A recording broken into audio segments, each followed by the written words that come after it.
Déjame declararte una palabra de bendición. Que el Señor te bendiga y que el Señor te guarde, que Él haga resplandecer su rostro sobre ti y traiga sobre ti paz. Que el Señor se agrade de ti, dice la palabra, y cumple su palabra en ti. Sus promesas sean cumplidas en ti. Que sus bendiciones te alcancen y que las maldiciones sean quebradas en tu vida para siempre, en el nombre poderoso de Jesús. Y quiero que vaya al libro de Primera de Reyes, capítulo 18. En la palabra del Señor, en el versículo 30 y 31. Sé que está haciendo un calor fuerte, así que no se me duerma. Mucha gente se sienta y se siente, sus ojitos se comienzan a cerrar, ¿no? Acaban de despertarse y se están durmiendo. Esa es una señal que usted, perdóneme, si usted se ofende, esa es una señal que usted tiene demonios. Porque yo le aseguro que si estuviera viendo una novela o si estuviera viendo una película, usted no se dormiría. Así que esa es la señal que usted tiene demonios en su vida. Así que hoy es un tremendo día porque hoy vamos a ministrar liberación. Vamos a romper cadenas, ataduras, maldiciones en la vida de las personas. Dice la palabra del Señor en Primera de Reyes, capítulo 18, versículo 30. Dice, yo lo voy a leer en la Reina Valera, ¿ok? Yo quiero que me acompañe en la Reina Valera. Dice la palabra así. Entonces dijo Elías a todo el pueblo: acercaos a mí. Y todo el pueblo se le acercó. Y él arregló el altar de Jehová que estaba arruinado. Tomando Elías 12 piedras conforme al número de las tribus de los hijos de Jacob, al cual había sido dado palabra de Jehová diciendo: Israel será tu nombre. Y edificó con las piedras un altar en el nombre de Jehová. Y después hizo una zanja alrededor del altar para que cupieran 2 medidas de grano. Preparó la leña y cortó el buey en pedazos y lo puso sobre la leña. Fíjese, diga conmigo: los profetas. Vamos, diga fuerte: los profetas. Tenemos la responsabilidad de restaurar el altar. Dice, el altar estaba arruinado. Otra versión dice, el altar estaba derribado. El altar de Dios estaba destruido. ¿Y por qué necesitamos restaurar el altar? ¿Por qué nosotros necesitamos restaurar el altar? Y yo quiero compartir con ustedes dos conceptos. Primero, la palabra. ¿Qué significa la palabra restaurar? ¿Por qué tenemos que restaurar el altar? En primer lugar, la palabra restauración significa volver a su estado original. Levanta tu mano y di conmigo: la restauración. Vamos, anímese esta mañana. Diga conmigo fuerte: la restauración habla de volver a su estado original. Habla de regresar las cosas. Digan conmigo: regresar las cosas a su estado original, experimentando crecimiento, mejora, llegando a un estado superior que el estado original. Diga conmigo: la restauración no solo habla de volver al estado original, sino a un estado mucho mejor que al principio. Ahora, Dios quiere que restauremos. ¿Qué dice? Diga conmigo que Dios quiere que restaure mi altar. Ahora, ¿por qué quiere que restaures tu altar? La Biblia dice que Elías fue donde el pueblo le dijo, él dijo, arregló el altar, restauró el altar que estaba arruinado. Ahora, la palabra restauración es una demanda de Dios, porque muchas veces Dios va a restaurar las cosas y su palabra habla que cuando se restauran las cosas, cuando se restituyen las cosas, la Biblia dice que que Dios demanda en su palabra que Dios te va a dar 5 veces más de lo que te han robado. Porque la Biblia dice en el libro de Levíticos, cuando alguien tomaba algo, robaba algo, una oveja, un buey, la Biblia dice que vas a devolver 5 veces el animal que se había robado. Y restaurar significa devolver. Diga conmigo: devolver. La palabra restaurar también tiene que ver con crecimiento. Diga conmigo: crecimiento. Cuando Dios quiere restaurar algo, es que quiere llevarte por un proceso de crecimiento. La restauración, hermano, es algo que viene a nuestras vidas siempre, porque Dios quiere llevarnos adelante, siempre quiere mejorarnos. Por eso no podemos estancarnos. Cuando nosotros nos estancamos, no hay crecimiento. Una señal de que tú te estancas es que tú no tienes discípulos. Espero que usted tenga un discípulo. El otro día vino un muchacho nuevo llamado Moisés y trajo un discípulo. Oramos por él por sanidad. Yo te pregunto, ¿dónde está la persona? ¿Dónde está la persona que estás trayendo esta mañana? ¿Quién estás compartiendo? ¿Quién es una persona nueva aquí? Levante su mano. Una persona nueva que por primera vez está viniendo. Dios te bendiga. Qué bueno que estás aquí. Dios te bendiga. Bueno, ustedes ya no son tan nuevos porque los he encontrado en la iglesia, en la casa de Dina. Pero muy bien, felicitaciones. ¿Quién más? Aquí una persona nueva que por primera vez. Muy bien, felicitaciones. Dios te bendiga. Dios te bendiga. Bienvenidos. ¿Quién te trajo? Muy bien, Isabel. ¿Sabe? ¿Y los demás? ¿Y dónde está tu discípulo? Por eso es que Dios te quiere restaurar. ¿Por qué? Porque muchas veces nosotros vamos a dejar nuestra relación con Dios y se va a convertir en una religión. Y vas a venir a la iglesia y vas a hacer lo mismo que yo hacía en la iglesia católica. Íbamos a la iglesia católica y todo, hermanos. Y nos persignábamos y decíamos por mi culpa, por mi gran culpa. Y después tomábamos la misa, ¿cómo se llama? La hostia, el vino, el cura nos daba y lo mismo era. No había un crecimiento, no había un desarrollo. Pero Dios siempre va a querer restaurar las cosas. Y en esa restauración está hablando Dios de crecimiento. Diga conmigo, restauración es crecimiento. Estaba estudiando la palabra y me llamó mucho la atención. Diga conmigo, restauración es multiplicación. Cuando Dios te restaura, hermano, te va a multiplicar. Yo decía, wow, restauración es multiplicación económica. Restauración es una bendición de Dios donde vas a multiplicarte económicamente, vas a tener recursos de parte de Dios. Cuando Dios te restaura, tú vas a salir de la escasez, de la miseria económica, y tú vas a recibir una bendición poderosa de Dios. Yo no sabía, restauración no solamente es volverte al estado inicial. ¿Qué tal en el estado inicial estabas con pobreza? Y es una palabra tan tremenda en el hebreo. Y sabe que cuando ustedes se dan cuenta, y pastor, ¿de dónde saca usted esa información? Me puedes preguntar. Y es que en la Biblia dice que hablando acerca de Job, dice la palabra, y Dios restauró a Job. Y dice, ¿y cómo lo restauró? ¿Qué había perdido Job? ¿Te acuerdas? ¿Qué había perdido Job? Todas las cosas. Vamos a enumerarle. ¿Qué había perdido Job? Sus hijos. ¿Qué había perdido Job? Su esposa. ¿Qué había perdido Job? Sus bienes, sus propiedades. Ahora, no me digan, pastor, le multiplicó varias esposas. No. Le devolvió una más, le dijo, porque la otra se murió. Pero, hermano, restauración tiene que ver con la abundancia de Dios. Cuando hablamos de restaurar el altar, estamos hablando, no, hermano, de un lugar físico. Acá tenemos un altar de piedra. Y eso tiene un simbolismo. ¿Por qué? Porque, hermano, Dios dice en su palabra que cuando nosotros presentemos nuestra vida, tiene que ser en un altar. Diga conmigo, restauración. Diga fuerte, restauración es un proceso. Y ese proceso te va a llevar a aprender cosas. Vamos a decir, pastor, he perdido mi matrimonio se arruinó, se perdió. Pero cuando Dios te restaura, no es que te va a devolver al mismo esposo pegalón o borracho que tenías. Puede que Dios traiga a tu vida una pareja nueva, un hombre o una mujer. Ay, pastor, pero dice que nosotros no podemos divorciarnos. Bueno, no voy a entrar en ese tema, ¿está bien? Porque cada caso es particular, cada caso es diferente.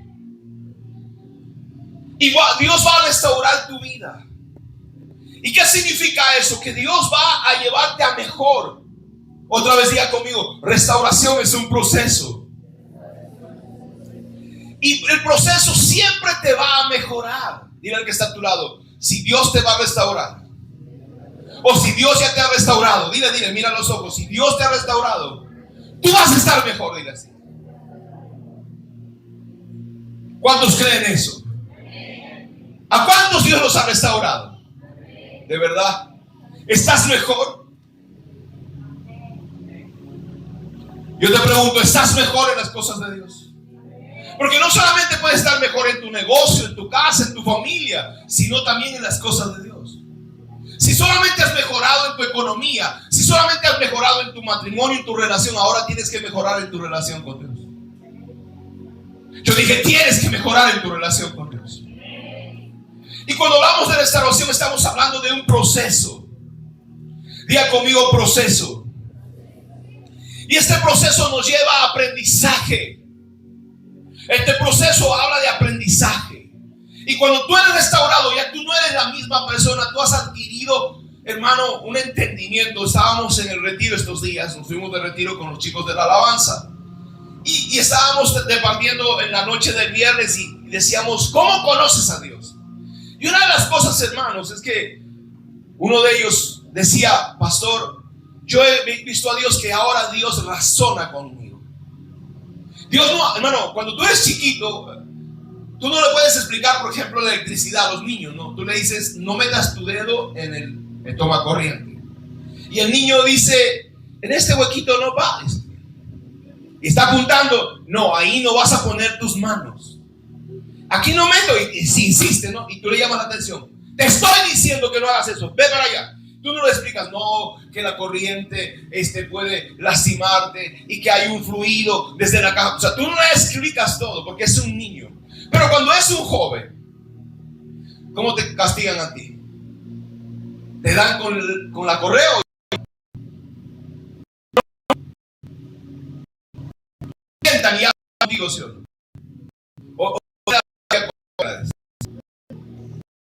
Que cuando tú crees, la persona va a razonar, va a decir por qué lo que estás haciendo está mal. Y entonces en esa experiencia hay un crecimiento. En tu relación con Dios tiene que haber un crecimiento. Tú no puedes funcionar a garrotazo limpio.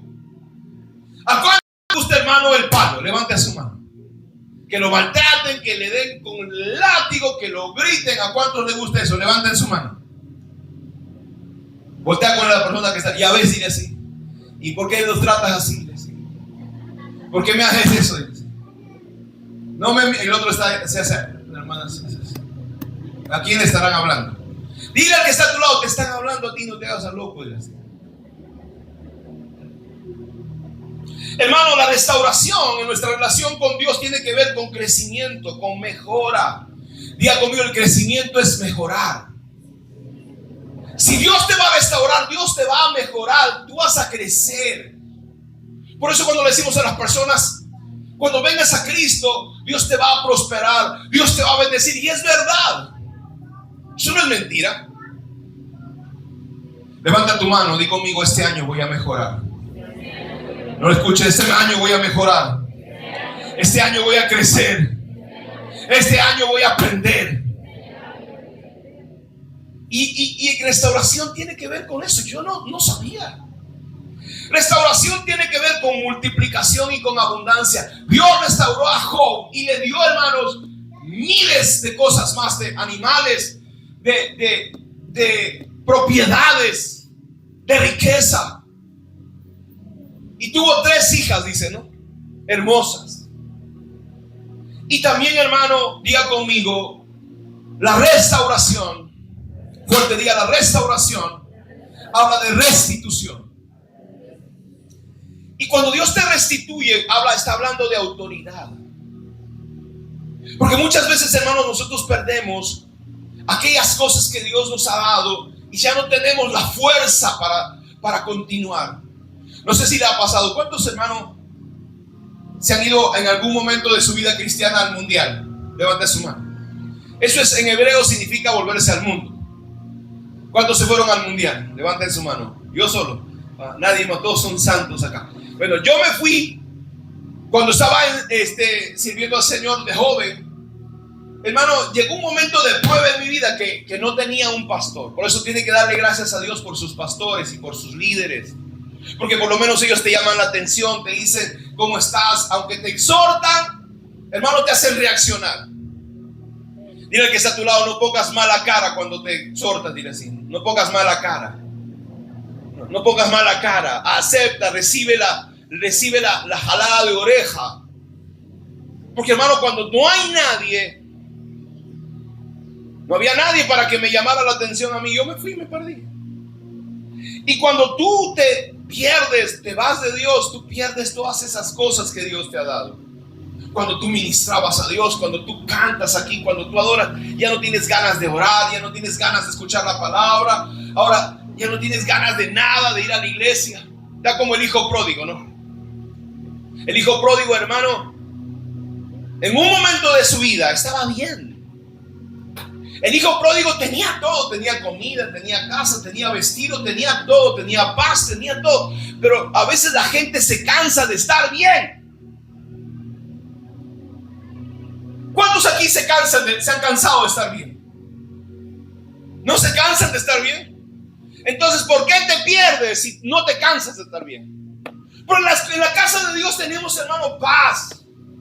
En el mundo hay gente que no podía dormir, tiene que meterse 4 o 5 pastillas, andan deambulando, hermano, como lechuzas, no pueden dormir. Cuando han venido a Cristo, hermano, hasta en la iglesia se duermen en el culto. Te están hablando y de que se está durmiendo. Pero en el mundo no podían ni siquiera dormir, no podían estar tranquilos, estaban atemorizados, estaban enfermos.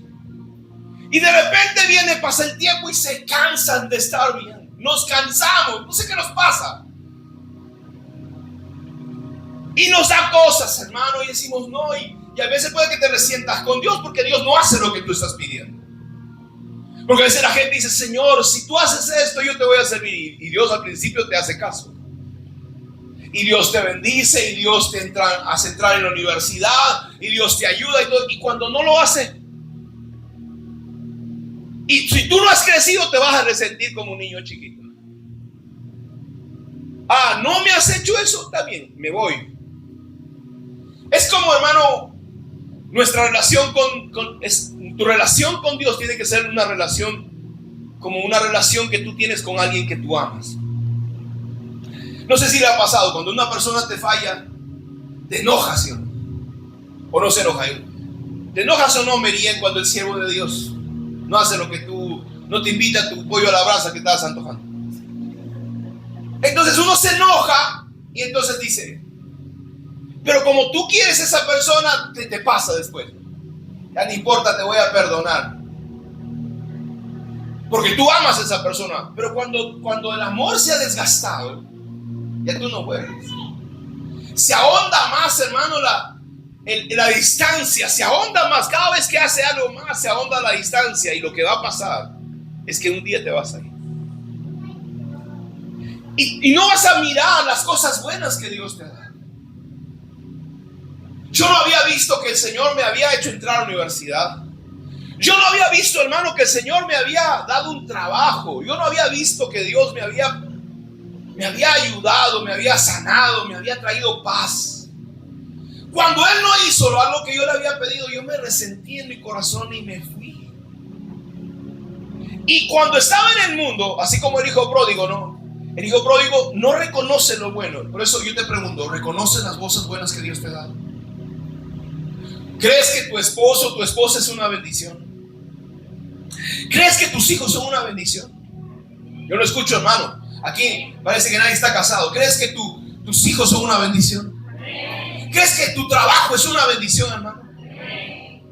¿Crees que estar con salud es una bendición? Levantarte en la mañana es una bendición. Hablar, hermano, es una bendición. Pararte, caminar es una bendición. Cuando hay gente en un hospital, cuando tengas depresión, te voy a decir algo. Ve al hospital de los niños quemados de aquí de Lima.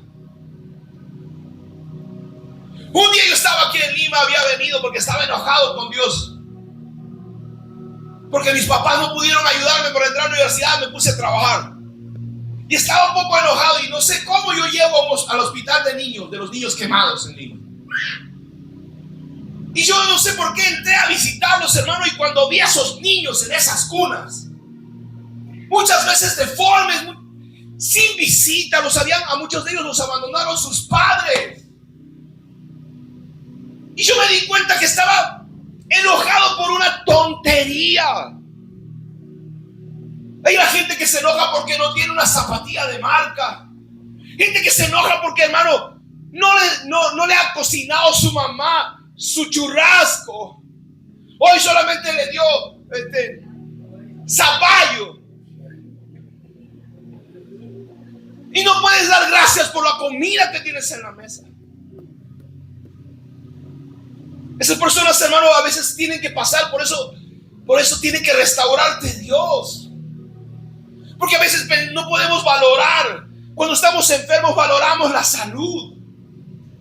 Cuando no podemos comer valoramos, hermano, las cosas. Uno dice, aunque sea esto, arroz frío me comeré, porque no puedo comer. Entonces tú tienes que aprender que pedirle a Dios, restáurame, Señora, a darte gracias. Y saca la queja de tu boca. Ay, está calor. Ay, está calor. Cuando hace frío, ay, este frío. Hermano, disfrútalo. Y al que está a tu lado, te están hablando y le siguen. Hermanos, nosotros tenemos que ser restaurados por Dios para ver lo maravilloso. Estábamos en la playa ayer y yo decía, qué bueno que poder venir a este lugar, compartir con los chicos, poder meterme a la playa. Hay gente que está en el hospital, hermano, que no puede salir de ese lugar. Ni el calor, ni el frío, ni las circunstancias te pueden a ti hacer un hombre de queja, una mujer que de todo se queja. Y a veces, lamentablemente, no podemos quejarnos de nuestras parejas, de esposo, ni de tu esposa, porque tú lo escogiste. No te salió una rifa. Yo vi en el Instagram, dice, yo no te salió una rifa, una chiquita loca, ¿no?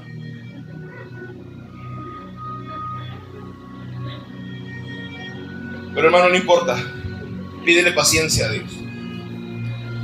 Dice, vamos a restaurar el altar. ¿Qué es el altar?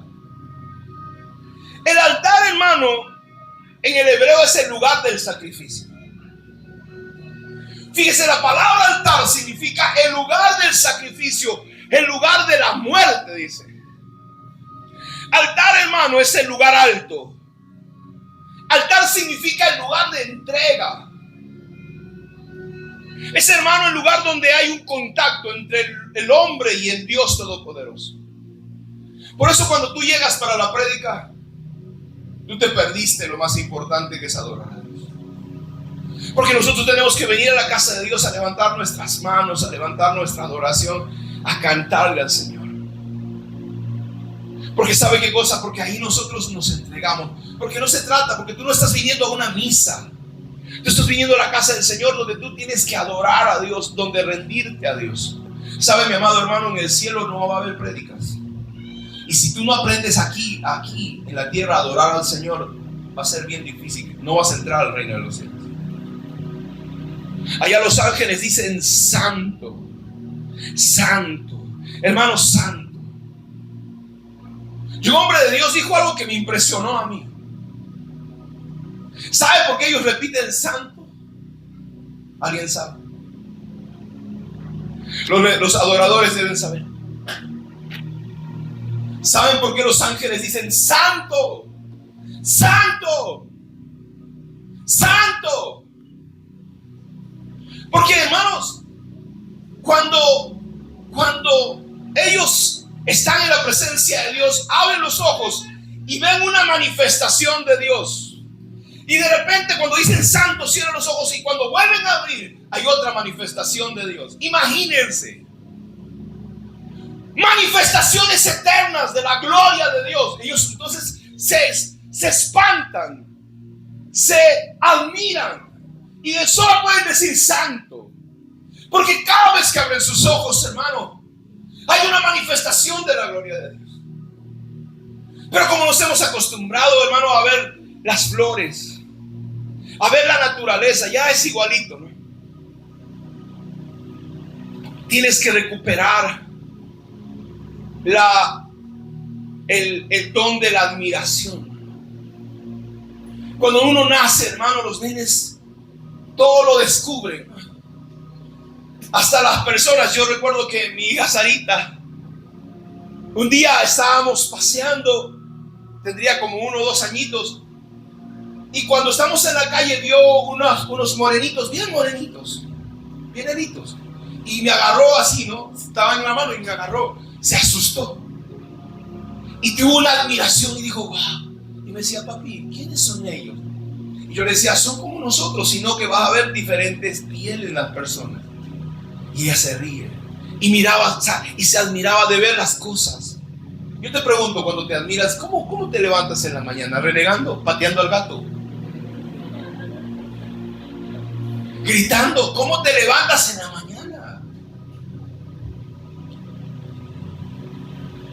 ¿Cómo te levantas? Vas a tu papá, a tu mamá y dices gracias. ¿Cómo te levantas? Gracias, Señor. ¿Qué es lo primero que haces? No tengo que mirar el WhatsApp de la chimotrufia a ver si me habrá escrito. ¿Por qué no escribes el WhatsApp? ¿Por qué no miras primero qué cosa Dios te ha dicho en su palabra? ¿Qué mensaje tiene para ti? Y altar tiene que ver con eso, de ir a un lugar del sacrificio, de ir a un lugar alto, de ir a un lugar de muerte. ¿Por qué? Porque nuestra naturaleza humana no va a querer morirse. Hermano, los altares eran construidos como lugares sagrados y se sacrificaban ahí animales, granos, incienso, vino, fruta, harina, se echaba aceite, se había libaciones. Los altares, hermano, es un lugar, en primer lugar, Dios compara nuestra vida con un altar. Vaya conmigo a Romanos capítulo 12, versículo 1. Lea esto, mire, hermano. Tu vida para Dios es un altar. Este es un templo, esto no es el altar. Este es un templo y tu vida es un altar. Tu corazón es un altar. Romanos capítulo 12, versículo 1. Mire lo que dice la palabra del Señor. Dice, así que hermanos, os ruego por las misericordias de Dios, que presenta tu cuerpo como sacrificio vivo, santo, agradable a Dios, que es vuestro culto racional. Dice el Señor que en un altar como eso, hermano, tenías que echar tu cuerpo para ser sacrificado delante de Dios. Es un lugar de la muerte. Y cuando hablo de muerte, no estoy hablando de una muerte física, sino muerte, hermano, a nuestras pasiones, muerte a nuestros deseos, muerte a nuestros pensamientos. Porque nosotros tenemos cosas que no le agradan a Dios. Y el altar generalmente es un lugar donde vamos a ir a hacer la voluntad de Dios. ¿En qué se resume, hermano, la vida cristiana? Levanta tu mano, diga conmigo, la vida cristiana se resume en hacer la voluntad de Dios. Dígalo fuerte, hacer la voluntad de Dios. No lo escucho. Una vez más, no lo escucho. ¿En qué se resume la vida cristiana? No lo escuché. ¿En qué se resume la vida cristiana? Y para hacer la voluntad de Dios, tú tienes que sacrificar tu vida. Yo le decía, ¿dónde está tu discípulo? En esta semana, ¿cuántas veces has orado? ¿De verdad te has levantado a orar? ¿Te has conectado? ¿Cuántas personas se conectan a la oración, Juan? 7 personas, 8 personas, lo máximo 10 personas. Uno saca su dedo de la cama, desde la frazada, ¿no? Y dice, ay, está frío, y lo vuelve a meter, un ratito más. Hermano, cuando tú vas al altar, tú te levantas en la madrugada y vas a orar. Cuando tú vas al altar de sacrificio, tú hoy, se supone que debemos ayunar. Estamos ayunando. Yo sé que para los gorditos es difícil, pero tú tienes que aprender a ayunar. No solamente los gorditos, sino los flaquitos, los que comen como aspiradora industrial. Así son, hermano, pero tienen un diente.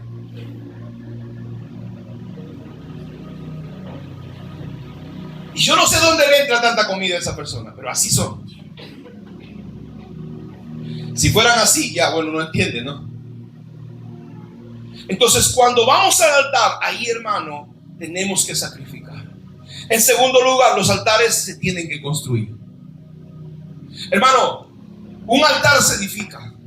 Por eso que tu vida tiene que ser edificada. Tu vida, tu altar personal, tu vida personal delante de Dios es un momento donde tienes que traer piedras. Va a haber un esfuerzo. El venir a la iglesia no hace un altar en tu vida. Tú puedes venir a la iglesia aquí y si tú no has hecho tu altar, tú no vas a tener una comunión con el Señor. ¿Qué significa construir un altar? Es, hermano, hacer un esfuerzo. Esas piedras se trajeron del río. Es un lugar donde tú construyes, donde tú inviertes. Es un lugar, se invierte tiempo, porque no es fácil. Porque si tú no tienes una práctica, tú no vas a coger un libro, tú no vas a coger una Biblia, tú no vas a tener un tiempo de ayuno. No es fácil orar. De repente estás orando y Señor, por las palomitas, Señor, por los pajaritos, por las maripositas. Y de repente tu mente va y estás en el mercado comprando. Mañana tengo que comprar mi cuy para hacer el domingo, mi caldo. Y te perdiste. A los 5 minutos ya tú no estás orando. Entonces tienes que estar consciente. Y cuando pasa eso, levántate, camina. No sé si le ha pasado a usted. No puedes, hermano. Entonces necesita sacrificio. Ese altar necesita construirse, necesita, hermano, esfuerzo, necesita ser edificado. El altar, hermano, los elementos del altar se tienen que buscar. Y se edificaba el altar para tener un contacto con Dios. ¿Por qué es importante? Porque cuando tú oras, tú te vas a conectar con el Señor. Tú te vas a conectar con su presencia. La vida, hermano, es el sacrificio. Nuestra vida es el sacrificio. Nuestra vida es ese cordero. Al igual que Jesús fue a la cruz, tú también tienes que ir a la cruz. Por eso el Señor dice: el que quiere ser mi discípulo, levanta tu mano, diga conmigo: si yo quiero seguir al Señor, debo tomar mi cruz y seguirlo. ¿Por qué dice el Señor que tomes tu cruz? Porque al igual que Jesús vas a tener que ir, hermano, a esa cruz. Y esa cruz no es que te van a poner clavos, esa cruz son renuncias. Esa cruz tiene que ver con nuestra vida personal, con nuestros pensamientos. Elías, hermano, representa el mover profético. Y él dice: fue y restauró el altar. Y nosotros somos una iglesia profética. Por eso te decimos: tienes que restaurar el altar. Y cuando restaures ese altar, vas a crecer. Cuando restaures ese altar, hermano, vas a tener multiplicación. Cuando restaures ese altar, vas a tener abundancia. Porque la restauración no solamente es volver al estado original, sino Dios te va a dar más de lo que tú estás pensando.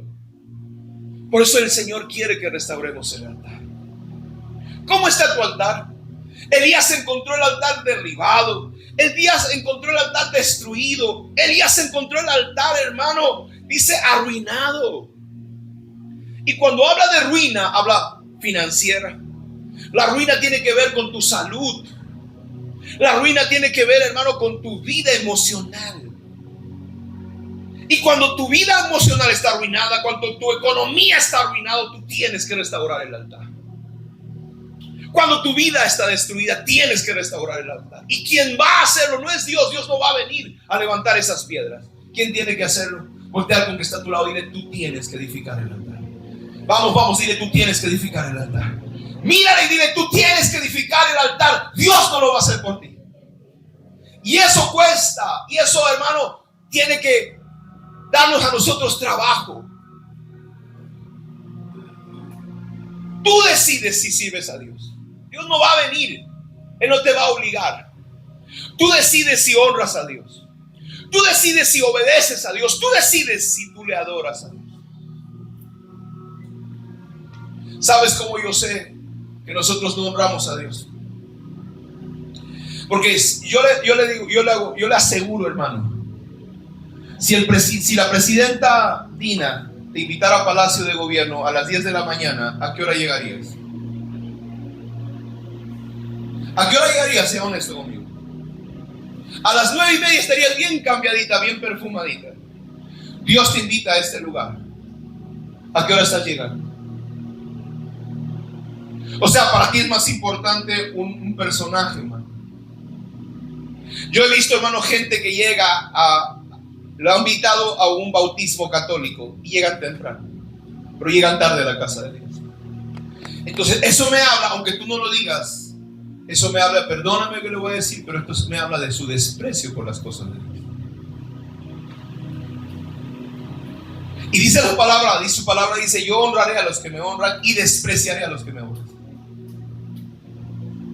¿Cuántos quieren ser honrados por Dios? ¿Cuántos quieren ser honrados por Dios? Dígalo fuerte. Entonces dile a Dios que te restaure tu altar.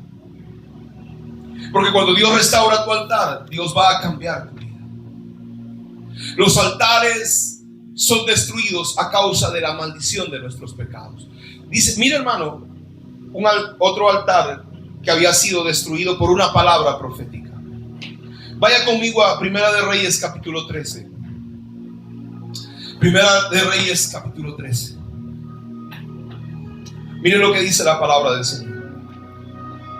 Primera de Reyes capítulo 13 versículo 1. Si lo encontró me dice amén. Primera de Reyes versículo 1 dice: por mandato del Señor, un hombre de Dios. La Reina Valera vamos a usar, o la traducción viviente. Dice: por mandato del Señor, un hombre de Dios de la región de Judá fue a Betel. Y llegó en el momento en que Jeroboam se acercaba al altar para quemar incienso. Dice: un hombre de Dios se acercó, hermano, llegó donde Jeroboam al altar para quemar incienso. Diga conmigo: en el altar se quema incienso. ¿Y a quién tú quemas incienso? ¿Sabe qué significa? ¿Qué es el incienso? El incienso es un elemento, hermano, es un componente de la unción del Espíritu Santo. El incienso no es el humo solamente. El incienso es un perfume. Y ese perfume viene, hermano, de unas hierbas amargas. Cuando tú te presentas al Señor, muchas veces vas a tener que renunciar a las cosas que tú has querido y aceptar la voluntad de Dios, que va muchas veces a traer amargura en tu vida. Cuando tú te presentas a Dios, muchas veces, hermano, vas a tener que rendir tu voluntad. Yo no voy a hablar de ninguno de ustedes para que no se ofendan. Juanita va a la presencia de Dios y dice: Señor, pero tú me habías dicho que Panchito iba a ser mi esposo. Han pasado 2 años de noviazgo y él se ha desaparecido de la iglesia y me he enterado que se ha casado con otra persona, pero tú me hablaste. Mire, tú me dijiste que esa persona iba a ser mi compañero.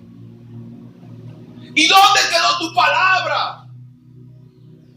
Ahora, hermano, Dios es un Dios que respeta la voluntad de las personas. Dios ha decidido que ustedes se casen para siempre.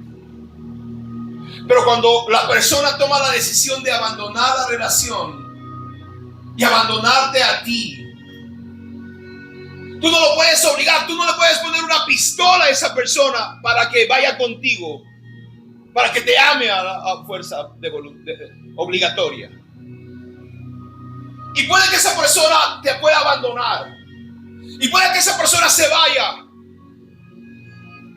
Pero eso no significa que encuentre a Dios y Dios diga: ay, ¿y ahora qué hacemos contigo? Te abandonó. Dios siempre, hermano, tiene una solución para cada problema. Yo dije: Dios siempre tiene una solución para cada problema. Y entonces cuando esa persona va delante de Dios y le dice: yo te he estado sirviendo, y en medio de su amargura el diablo dice: ya, deja de servir a Dios, porque si Dios fuera bueno no te hubiera pasado eso. Pero esa persona en su amargura dice: Señor, yo voy a seguirte.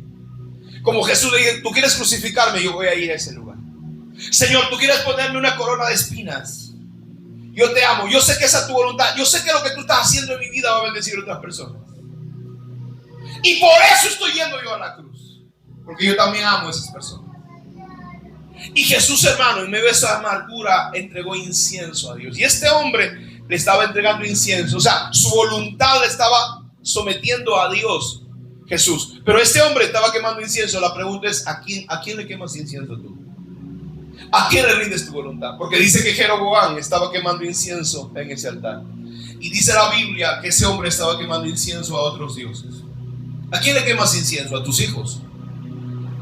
No, es que mi hijito no quiere venir a la iglesia, pastor. ¿A quién le quemas incienso? No, es que mi esposa no quiere. ¿A quién le quemas incienso? A tu trabajo. No, es que yo no vengo porque tengo mucha tarea y que después del culto no lo puedes hacer. Jeroboam estaba quemando incienso, hermano, a otros dioses y no al Dios verdadero. Y dice la palabra, Primera de Reyes capítulo 13. Y dice en el versículo 2, dice: luego por mandato del Señor el hombre de Dios gritó: oh altar. Quien gritó hacia ese altar fue el hombre de Dios. El profeta le dijo: oh altar, esto dice el Señor: en la dinastía de David nacerá un niño llamado Josías, quien sacrificará sobre ti a los sacerdotes de los santuarios paganos, que vienen aquí a quemar incienso, y sobre ti se quemarán huesos humanos. Ese mismo día el hombre de Dios dio una señal para demostrar que su mensaje era verdadero, y dijo: el Señor ha prometido dar una señal. Este altar se partirá en dos y sus cenizas se derramarán en el suelo. Cuando Jeroboam oyó al hombre de Dios hablar contra el altar de Betel, y el rey lo señaló con el dedo y gritó: detengan a ese hombre. Pero al instante la mano del rey se paralizó en esa posición y no podía moverla. En ese mismo momento se produjo una enorme grieta en el altar y las cenizas se desparramaron, tal como el hombre de Dios había predicho en el mensaje que recibió de Dios.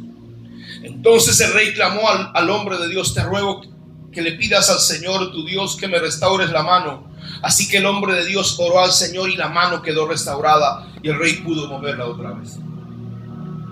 Fíjese, hermano, dice que el hombre de Dios le dijo: tu altar se va a partir en dos.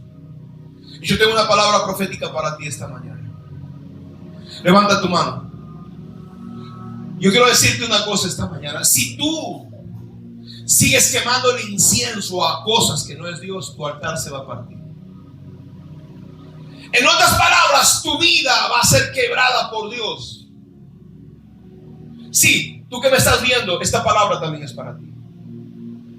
El profeta de Dios le dijo: por cuanto tú estás quemando incienso a otros dioses, le estás quemando incienso a tu nieta, a tu hijo, a tu hija, a tu esposo, a tus animales, a tu carro, a tu perro, en vez de honrar a Dios, tu altar se va a partir, dice. No esa persona. Cuando se parte el altar está hablando de tu vida personal. Y dice la palabra del Señor: y encima, hermano, el rey, que era pagano, se enoja contra el hombre de Dios. Dice: deténganlo. No te enojes contra los hombres de Dios que tienen una palabra de exhortación a tu vida, porque dice que su mano se secó. La segunda cosa es que cuando se parte el altar en tu vida, lo segundo es que tu mano se va a secar. ¿Qué significa que su mano se secó? ¿Qué hacemos con nuestra mano, hermano? Yo le pregunto: ¿qué hace usted con su mano? Diga conmigo: trabajo. Y cuando tu mano se seca, la provisión de Dios se va a secar. La provisión de Dios se va a secar. Ten cuidado con lo que estás haciendo. Porque ese hombre, en vez de reconocer y decir: Señor, lo siento, me arrepiento, te pido que me perdones, porque yo estaba echando incienso a otras cosas que no es Dios, el hombre de Dios le llama la atención y esa persona se enoja y dice: deténganlo, y su mano se seca. La mano se seca porque ya no va a haber provisión, no vas a poder trabajar, no vas a poder producir. Y dice la palabra, pero miren, hermano, en su misericordia lo que hace Dios. Ese hombre, vaya al versículo 6, léanlo todos conmigo. ¿Qué cosa? El versículo 4, vamos a leerlo en la voz de 3. A la 1, a las 2, a las 3, léalo fuerte. No lo escucho. A la voz de 3, 1, 2 y 3, léalo.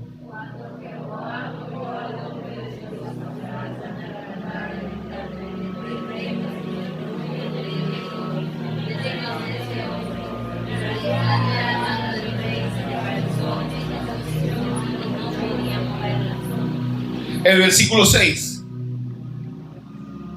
Versículo 6.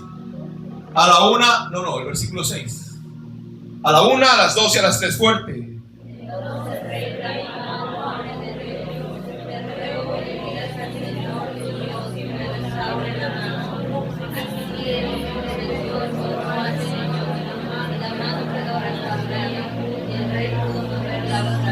¿Por qué le sanó la mano el profeta de Dios? ¿Por qué Dios le sanó la mano a este sinvergüenza?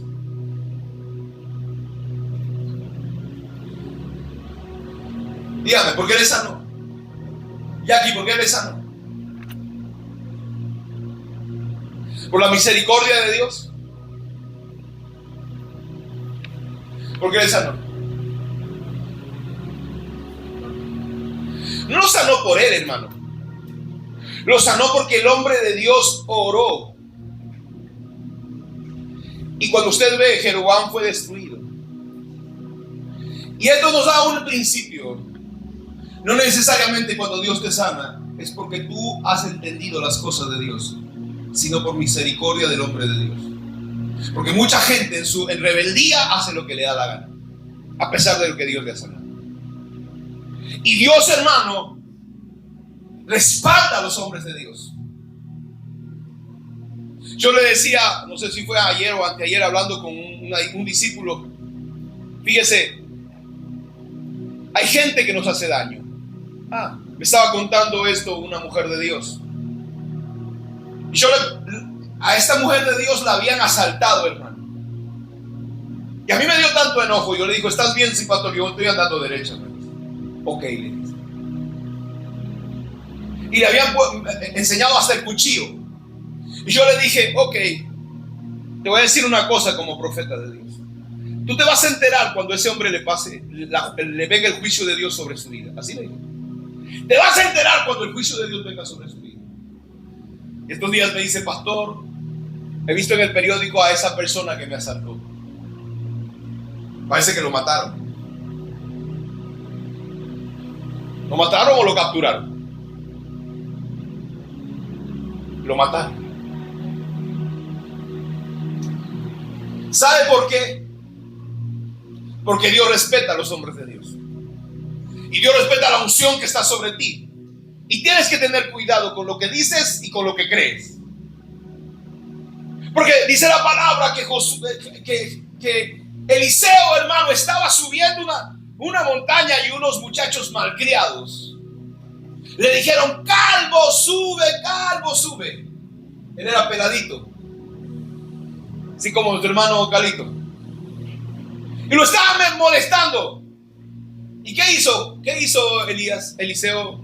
Calito, ¿qué hizo Eliseo? Los maldijo, dice el nombre del Señor, los maldijo. ¿Y qué pasó? ¿Qué hicieron? Dice, salieron unos osos del monte y se lo mataron, lo despedazaron. Ahora yo les pregunto, ¿Dios habrá mandado hacer eso a Eliseo? ¿Por qué lo hizo? Porque tenía mal genio el profeta. Dile al que está a tu lado, no hagas enojar al profeta. No te vayas a convertir en rana, y así. No hagas enojar al profeta. No, mentira, yo no voy a amenazar, no le va a pasar nada a usted. Yo me controlo, me voy a mi cuarto y me meto debajo de mi almohada hasta que se me pase. ¿Sabe? El profeta oró y el sinvergüenza su mano se sanó. Ese es un principio. Dios no te sana porque tú estás bien. Dios te sana por la fe de los hombres de Dios. Por la palabra de los hombres de Dios. Gente, hermano, que ha ido a la iglesia y dice, yo he venido, no quería pasar adelante, pero no sé por qué Dios me ha sanado. Encima, hermano, me da ganas de tirarle con el atril en su cabeza, en vez de darle gracias a Dios. Ahora,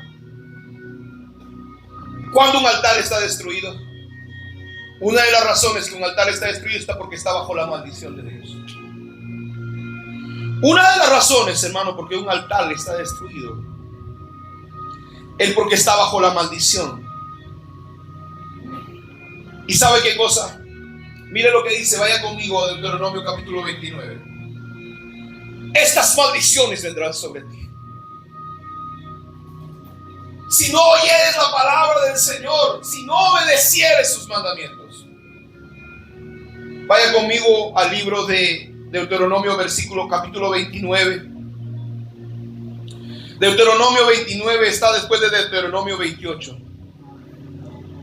Versículo 15 después del versículo 14.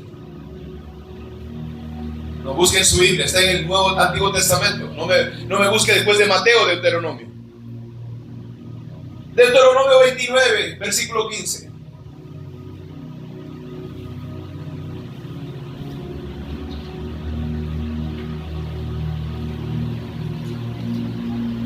¿Lo encontró? Deuteronomio capítulo 29.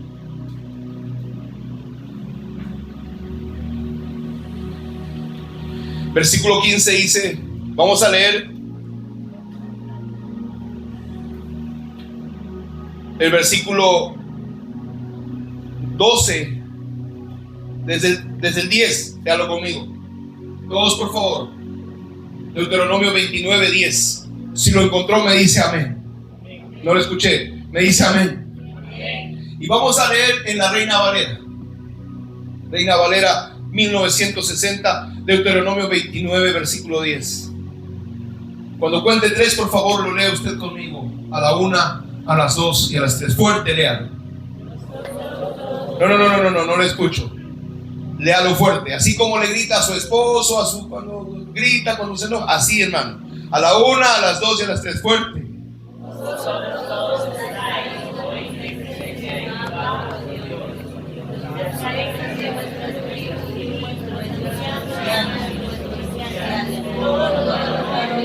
Versículo 11.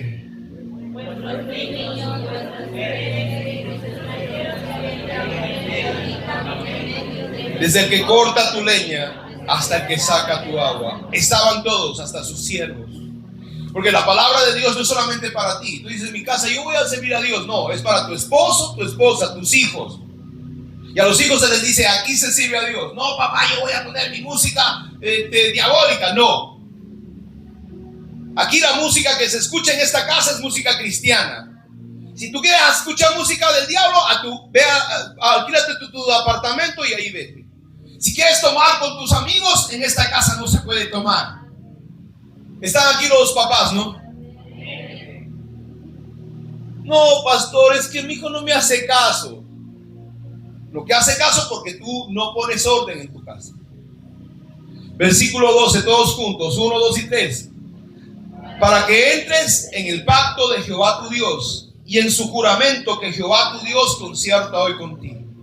13. Para confirmarte hoy como su pueblo, fuerte, y para que Él te sea a ti por Dios, de la manera que Él te ha dicho, y como lo juró a tus padres, Abraham, Isaac y Jacob. 14. Y no solamente con vosotros hago yo este pacto y este juramento, sino con los que están aquí presentes hoy con nosotros delante de Jehová y con los que no están aquí hoy con nosotros, con tu familia que no está aquí. Porque vosotros sabéis cómo habitábamos en la tierra de Egipto y cómo hemos pasado por en medio de las naciones por las cuales habéis pasado. Y habéis visto sus abominaciones y sus ídolos de madera y piedra, de plata y oro, que tienen consigo. Versículo 18, todos.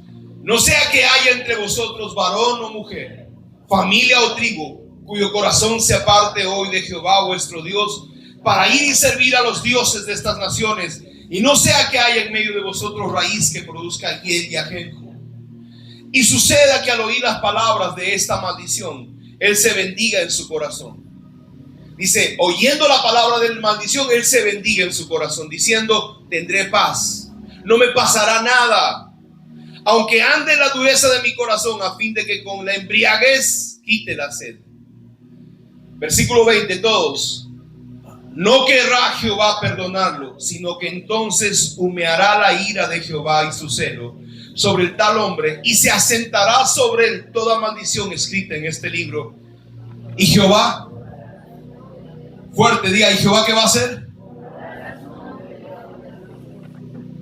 Y dice la palabra, ahí estás mal. ¿Dónde están las maldiciones? ¿Cuáles son las maldiciones? Vaya al versículo 28. ¿De qué maldiciones está hablando? Vaya al versículo 28. Capítulo 28, versículo 15. Todos, capítulo 28, versículo 15. Y vamos a leerlo conmigo a la voz de 3. A la 1 y a las 2 y a las 3. Dice, Pero acontecerá, si no oyeres la voz de Jehová tu Dios, para procurar cumplir todos sus mandamientos y sus estatutos que yo te intimo hoy, vendrán sobre ti todas estas maldiciones y te alcanzarán. Maldito serás tú en la ciudad y maldito en el campo. Vea la traducción viviente. Dice: tus ciudades y tus campos serán malditos. Versículo 17: tus canastas y tus paneras serán malditas. ¿Qué significa que tu ciudad y tu campo serán malditos? En tu ciudad y en tu campo habrá terremoto, destrucción, habrá terrorismo. Hemos vivido bajo maldición, ¿sí o no, iglesia del Perú? ¿Hemos vivido bajo maldición o no, iglesia del Perú? Había terrorismo. Eso, maldito tu ciudad y tu campo. Dice: maldito tu canasta y tu panera. No te alcanza. Cuando estamos bajo maldición, hermano, tú comes un pan, 2 panes, 3 panes, no te llenas. Tu canasta es maldita. ¿Por qué? Porque nunca se llena. Nunca tienes en abundancia. 18: tus hijos y tus cosechas serán malditos, las crías de tus rebaños y tus manadas. ¿Cómo, hermano, son las manadas malditas? No producen, se mueren. Tus animales se mueren, tus cuis se mueren, tu negocio fracasa. Eso es una maldición. 19: vaya donde vayas y en todo lo que hagas serás maldito. Se van a Estados Unidos y fracasan, se van a Europa y fracasan. No importa dónde vayas, la maldición te alcanza. 20: el propio Señor te enviará maldiciones, desorden, frustración en todo lo que hagas, hasta que por fin quedes totalmente destruido por haber hecho lo malo y abandonarme. Wow. El Señor dice: vas a quedar totalmente destruido por haber abandonado al Señor. 21: el Señor te afligirá con enfermedades hasta acabar contigo en la tierra donde estás a punto de entrar. El Señor te afligirá con enfermedades. ¿Por qué, hermano? Porque esta gente se inclinó a la hechicería, a la brujería. Yo conozco de iglesias evangélicas. Está prohibido en este lugar que usted se pase cuy, huevo. Eso es una práctica demoníaca. Que usted vaya a visitar al brujo, al hechicero.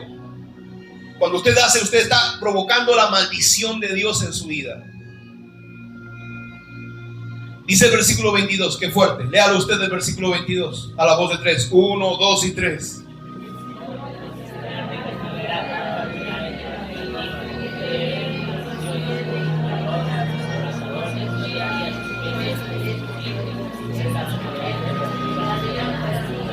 ¿Qué pasarán con las calamidades? Las calamidades te perseguirán. ¿Hasta qué punto te van a perseguir? Hasta la muerte. ¡Qué fuerte! Versículo 23. Arriba los cielos se pondrán rígidos como bronce y abajo la tierra se volverá dura como hierro. O sea, no va a haber lluvia. 24. El Señor convertirá el polvo, la lluvia que riega la tierra, y el polvo caerá del cielo hasta que quedes destruido. Va a haber sequía. 25. El Señor hará que tus enemigos te derroten. Tú saldrás a atacarlos de una sola dirección, pero te dispersarás por 7. Serás un objeto de horror para todos los reinos de la tierra. Hermano, los enemigos te van a perseguir. No vas a poder tener paz. 26. Tus cadáveres serán alimento para las aves carroñeras y los animales salvajes, y no habrá quien los espante. El Señor te afligirá con llagas purulentas, como en Egipto, y con tumores, con escorbuto y picazón incurable. El Señor te castigará con locura, ceguera y pánico. Andarás a tientas a plena luz del día como un ciego que palpa en la oscuridad, pero tú no encontrarás la senda. Te oprimirán y te asaltarán constantemente. Nadie vendrá en tu ayuda. Estarás comprometido para casarte, pero otro se acostará con tu prometida. Construirás una casa, pero otro vivirá en ella. Plantarás un viñedo, pero nunca aprovecharás sus frutos. Verás descuartizar a tu buey delante de tus ojos, pero tú no comerás ni un solo bocado de carne. Te quitarán tu burro y nunca más te lo devolverán. Entregarán tus ovejas y tus cabras al enemigo y nadie saldrá a ayudarte. Presenciarás el momento en que se lleven a tus hijos y tus hijas como esclavos. Se te partirá el corazón por ellos, pero no podrás hacer nada para ayudarlos. Una nación extranjera totalmente desconocida se comerán las cosechas por las cuales tanto trabajaste. Sufrirás una opresión constante y un trato cruel. Te volverás loco al ver todas estas calamidades que te rodean. El Señor te cubrirá las rodillas y las piernas con llagas incurables. De hecho, Te llenarás de llagas desde la cabeza hasta los pies. El Señor te desterrará junto con tu rey. Te hará servir en una nación que ni tú ni tus antepasados conocían. Y allí en el desierto rendirás culto a dioses de madera y de piedra. Serás objeto de horror, de ridículo, de burla frente a todas las naciones donde el Señor te envíe. Plantarás mucho, pero cosecharás poco, porque las langostas se comerán tus cultivos. Plantarás viñedos y los cuidarás, pero no beberás el vino ni comerás las uvas, porque los gusanos destruirán las vides. Cultivarás olivos en todo tu territorio, pero nunca podrás usar el aceite de oliva, porque el fruto caerá antes que madure. Tendrás hijos e hijas, pero los perderás, porque los tomarás prisioneros y los llevarás al cautiverio. Enjambres de insectos destruirán tus árboles y tus cultivos. Los extranjeros que vivan en medio de ti te serán cada vez más poderosos, mientras que tú en el tiempo te irás debilitando. Ellos te prestarán dinero, pero tú no tendrás para prestarle a ellos. Ellos serán la cabeza y tú serás la cola. Si te niegas a escuchar al Señor tu Dios y a obedecer los mandatos y los decretos que Él te ha dado, todas estas maldiciones te perseguirán y te alcanzarán hasta que quedes destruido. Esos horrores serán una señal de advertencia permanente para ti y tus descendientes, si no sirves al Señor tu Dios. Léalo conmigo el versículo, hermano, 45, todos juntos a la voz de tres. A la 1, a las 2 y a las 3. Fuerte, léalo. No le escucho. Léalo a los 2 de 3, fuerte. A la 1, a las 2 y a las 3, fuerte. Si te niegas a escuchar al Señor tu Dios y obedecer las palabras que te ha dado, no esperarás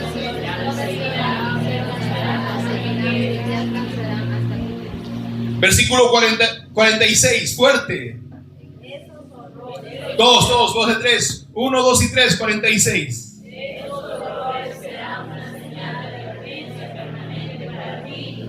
Y 47.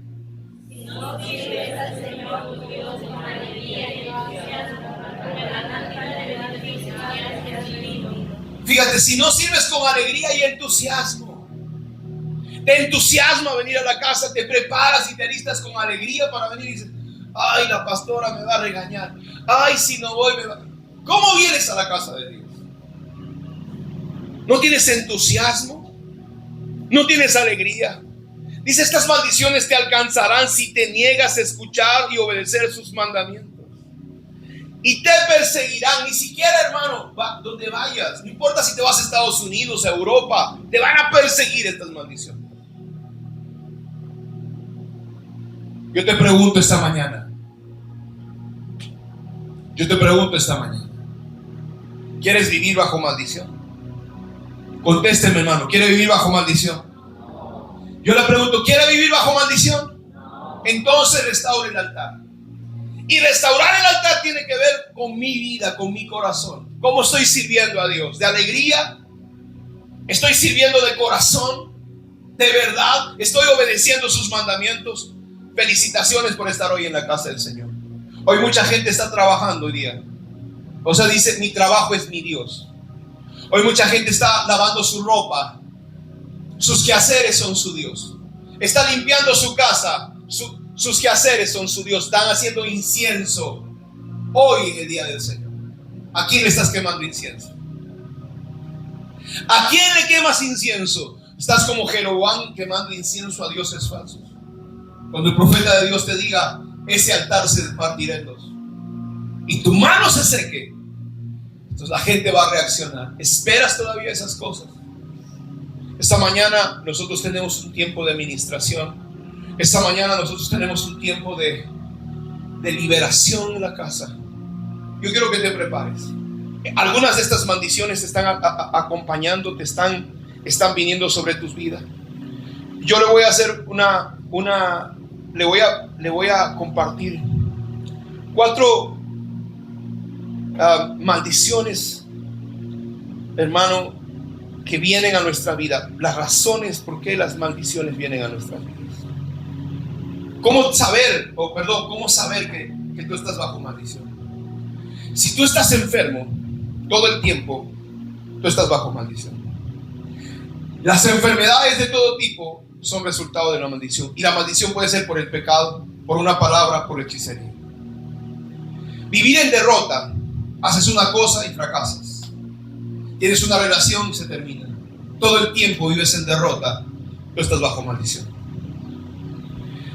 Si todo el tiempo hay problemas familiares, no puedes estar en paz, estás bajo maldición. Hay maldiciones sobre tu casa, sobre tu vida, sobre tu casa. Si tú estás viviendo en pobreza, no puedes llegar a fin de año, mes. Dice la persona, no, pastor, no me alcanza, no llego a fin de mes.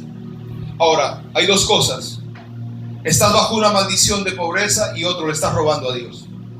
Tus ofrendas y tus diezmos estás tomando cuando le pertenecen al Señor. La otra es la esterilidad. No puedes desarrollarte en tu vida ministerial, no puedes desarrollarte en tu vida profesional, eres estéril. No puedes desarrollarte en tu vida financiera o sentimental, amorosa. Estamos bajo maldición. Por eso la palabra dice, volvamos, y con esto termino, capítulo 28 de Deuteronomio, versículo 1. ¿Cómo, hermano, viviremos bajo bendición? ¿Cuál es la forma? Es sencillo. Hoy puedo orar por usted. Hoy puedo romper maldiciones sobre su vida. Pero usted tiene que traer las piedras del altar. Usted tiene que hacer un esfuerzo de edificar. Usted tiene que hacer un esfuerzo de construir. ¿Cómo se construye, pastor? ¿De dónde traigo las piedras? ¿Cómo hago mi altar? Aquí está el secreto. Dilo fuerte, léalo conmigo a la voz de 3. 1, 2 y 3, léalo fuerte.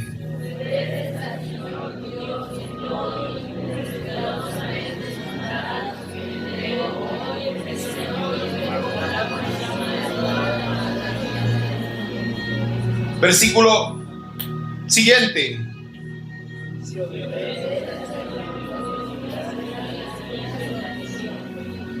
Ahí dice la palabra 28:1. ¿Qué dice el Señor? Todos juntos a la voz de 3. 1, 2 y 3.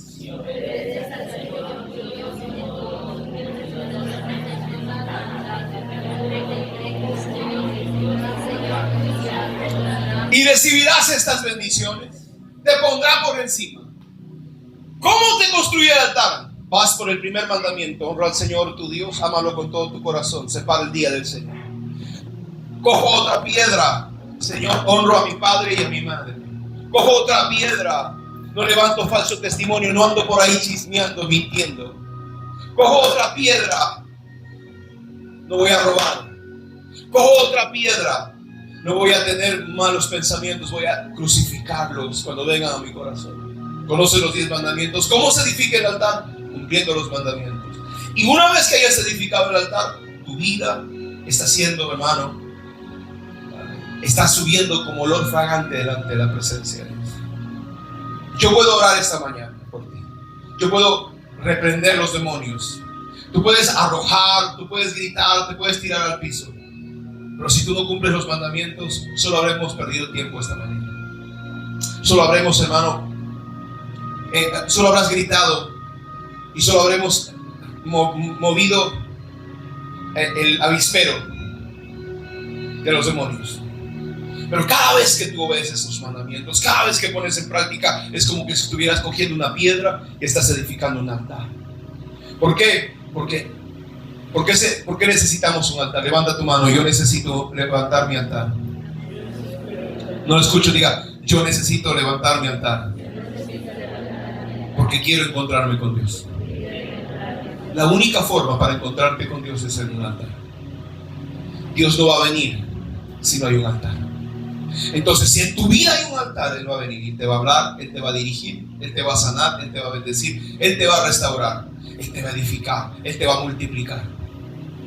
Pero si tú no edificas ese altar, porque es algo que tú tienes que hacer, yo no puedo poner piedras en tu altar. La única manera es, ¿cuál es la única manera de hermano construir el altar? Dígalo fuerte, ¿cuál es la única manera? Diga fuerte, ¿cuál es la única manera? Obedeciendo los mandamientos del Señor. Obedeciendo los mandamientos del Señor. Esa es la única forma. Y ese es un esfuerzo que hacemos todos nosotros. Ponte de pie esta mañana, déjame orar por ti. Yo no sé dónde tú estás viendo esta palabra, pero yo quiero bendecirte. Y quiero decirte de parte de Dios que la única forma para que tú puedas restaurar el altar de Dios en tu vida y que haya sacrificio de Dios y Dios traiga restauración a tu vida, la única forma es que tú conozcas los mandamientos y los pongas por práctica. Y esta mañana te bendigo para que el Espíritu de Dios venga sobre tu vida, sea una bendición sobre ti, te alcance y te lleve al cumplimiento de su palabra en el nombre poderoso de Jesús. Aleluya. Amén.